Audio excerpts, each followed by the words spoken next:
Pandian store சீரியல்ல அடுத்த ஒரு எபிசோட்ல நம்ம பழனி இருந்துட்டு ரொம்பவே வருத்தமா இருக்காங்க. அதுக்கு அடுத்தது பார்த்தீங்கன்னா, நம்ம கதிர் இருந்துட்டு பழனிய வெளியில பார்க்குறாங்க. பார்த்த உடனே, "என்னடா மாப்பிள இப்படிடா இருக்கு? அன்னைக்கு குமார் உன்னை அடிச்சிருக்க கூடாது. அதுக்காக நான் உங்ககிட்ட மன்னிப்பு கேட்டுக்கிறேன்." அப்படின்ற மாதிரி சொல்லிடுறாங்க. "பரவாயில்ல மாமா, இருக்கட்டும். அன்னைக்கு கடையில எந்த பிரச்சனையும் வேண்டான்னு சொல்லிட்டு தான் நான் பாட்டுக்கு அமைதியா வந்துட்டேன்.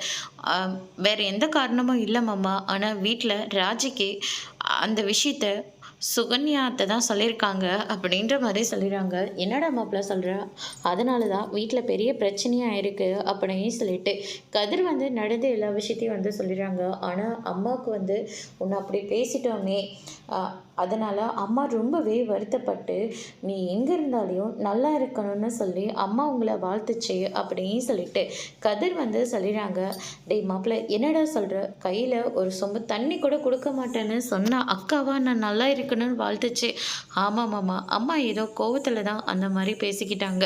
மத்தபடி அம்மாவோட உள்மனசுலேருந்து அந்த வார்த்தை வரல மாமா." அப்படின்னு சொல்லிட்டு கதிர் நடந்த எல்லா விஷயத்தையும் பழனிக்கிட்டே சொன்ன உடனே, பழனி இருந்துட்டு, "நான் இப்பவே என் அக்காவை பார்த்தே ஆகணும்." அப்படின்னு சொல்லிட்டு கோமதியை தேடிட்டு போகிறாங்க. கோமதி இருந்துட்டு, "அங்கே இருடா, உன்னை யாரா இந்த வீட்டுக்குள்ளே வர சொன்னது?